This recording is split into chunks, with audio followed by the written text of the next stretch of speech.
Welcome back to Headlines. I'm Wes Austin, and these are today's top stories. Barack Obama recently told his allies that he believes President Biden needs to reconsider his candidacy. He's only spoken with Biden once since his disastrous debate performance.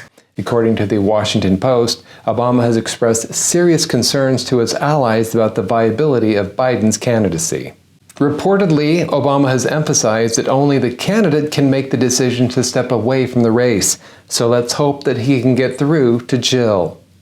MSNBC's Joy Reid compared Trump surviving an assassination attempt to President Biden catching COVID, stating that the incidents were exactly the same thing. She started by talking about Trump's survival and it being a sign of strength. These two men are both elderly.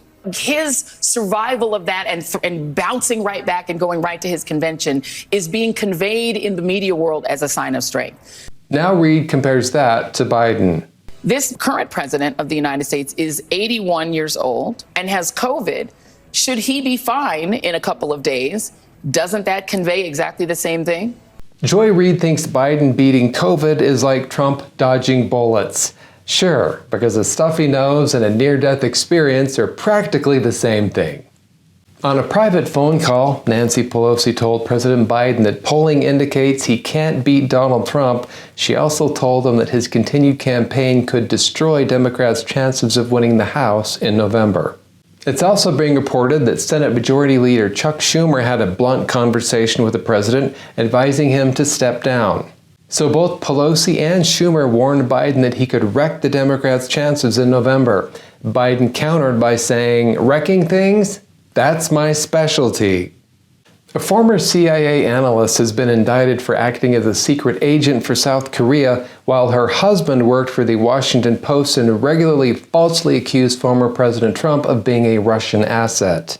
Prosecutors claim that she worked as a spy in exchange for designer handbags and high-end dinners at Michelin-starred restaurants, and that she passed intel to her handlers that included handwritten notes about a private meeting of Secretary of State Antony Blinken.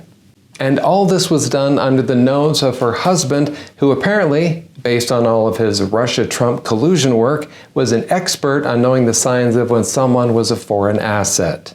This reporter wouldn't know the truth if it spanked him and then refused to make him breakfast the next morning. The Washington Post, where the only thing they get right is the crossword puzzle. Thanks for watching Headlines. I'm Wes Austin. Good night.